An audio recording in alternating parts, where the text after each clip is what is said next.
The string of lights slipped from my fingers when her phone buzzed. A single vibration, sharp. Wrong. Christmas music hummed behind me, too cheerful for a room this cold. My wife sat on the couch beside the tree, pretending to scroll. Her eyes flicked toward the hallway, just a fraction of a second, but I caught it. That tiny hesitation. That breath she swallowed too quickly. Her mother's voice cut through the moment like a blade. "Between jobs again," she sighed loudly, as if disappointment tasted sweet. Her husband added, "Can't keep steady work, can he?" I didn't answer. People like them never want answers, only targets. I kept decorating the tree. Hooks, ornaments. Silence. The TV droned on behind me, some reporter spilling news nobody was listening to. Breaking news, mystery tech founder revealed as local man. I heard the gasp before the name even played. Not from the TV, from her. A soft, strangled inhale. Quickly swallowed, like she was choking on the truth. It wasn't fear in her eyes, it was recognition. And in that single fractured second between the reporter's words and her reaction, my stomach tightened, cold and precise. She knew something she wasn't supposed to know. Something about the story, something about the man behind it. And as her phone buzzed again, once, twice, desperate, I realized this night was not about her parents' insults. It was about her secrets, and how close they were to slipping out. Her smile was tight the rest of the evening, forced at the edges. She laughed too loudly at her father's jokes, set the table twice, forgot the gravy, bumped into furniture she'd walked around 1,000 times. Every few minutes she checked her phone, just a glance, just enough to keep a thread alive. I recognized the behavior. Patterns are easy to read when you've rebuilt your entire life from scratch. She thought I was distracted, too beaten down by her parents' jabs to notice anything else. But inside, I was still stuck on that gasp. The news reporter finished the segment later at dinner. The anonymous founder who built the encrypted messaging backbone used worldwide, identified today. Her fork froze midway to her lips. Again. I watched the silver tremor in her hand, the way her eyes darted to her phone, then to the kitchen door, as if she needed to escape. I realized then that this wasn't about fame, or curiosity, or pride. It was about fear. Fear of something connecting, fear of something revealing, fear of me. And it didn't make sense, because she had no reason to fear who I really was. Unless the truth she'd been hiding had something to do with my work, my sudden disappearances, my job changes, my skill set she pretended not to understand. Unless someone else, someone she trusted with more than she trusted me, knew the part of my life she wasn't supposed to know. Her mother leaned toward her at one point, whispering, "Have you talked to him today?" Her wife shook her head too quickly. "No, he said he's busy. He, not me." I didn't say a word. My heartbeat didn't change, but inside, something shifted. A quiet snap, a suspicion forming, precise and sharp. She wasn't afraid of my success. She was afraid of my discovery. I waited until midnight, long after the dishes dried and her parents fell asleep in the guest room. She was in bed, pretending to read. Pretending is an expensive habit. Costly, unsustainable. I sat on the edge of the mattress and unlaced my boots slowly, giving her time to speak. She didn't. She never does when truth would burn her tongue. So I began the quiet work. Small steps, silent steps. Her phone was face down, screen off, locked, but predictable. People guard their hearts better than their devices. I wasn't looking for messages.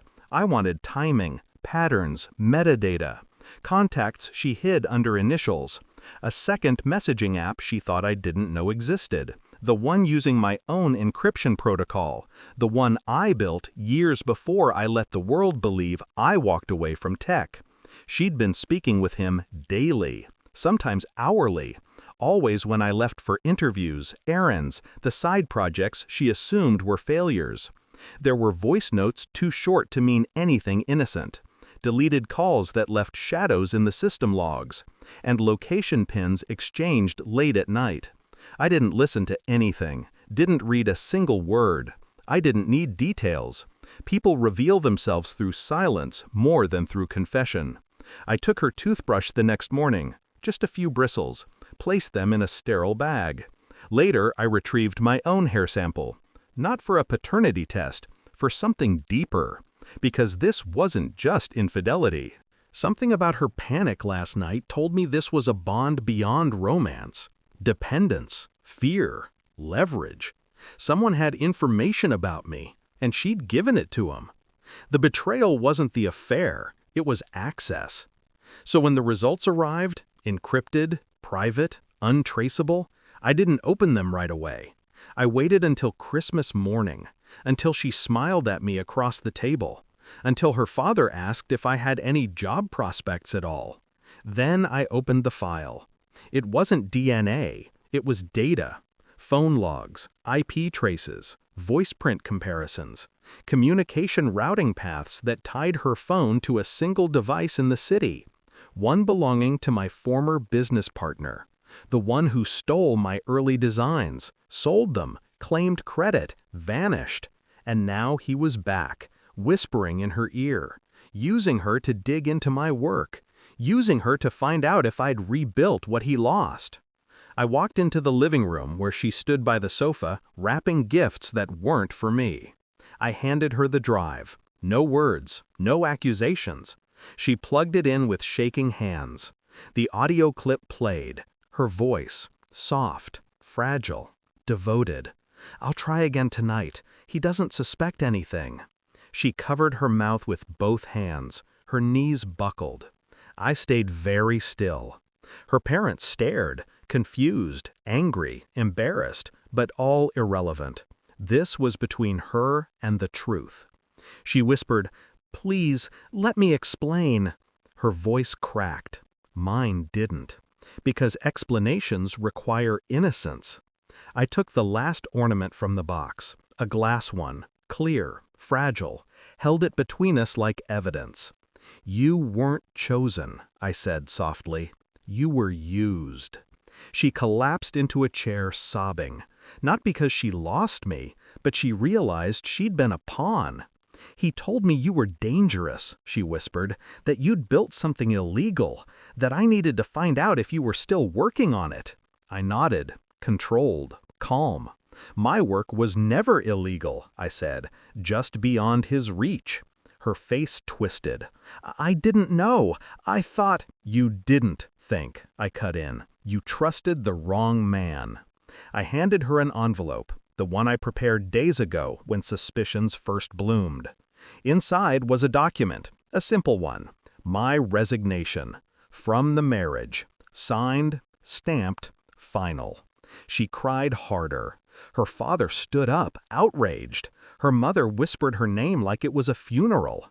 I stayed quiet. Quiet is sharper than rage. Before leaving, I placed the ornament on the table. It cracked in my hand, a single line down the middle, just enough to break later.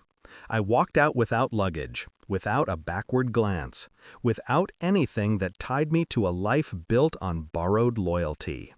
Outside, the cold air felt clean, uncontaminated. I wasn't angry anymore. Anger requires attachment. What I felt instead was clarity, hard, precise, absolute. She had chosen someone else's fear over my truth, someone else's narrative over my silence, someone else's voice over my presence. But now she would live with the quiet that followed. People think betrayal shatters you. It doesn't. It chisels, refines, sharpens. As I stepped onto the empty street, snow beginning to fall, I realized something simple and final. I wasn't between jobs. I was between lives, and I just left the wrong one behind.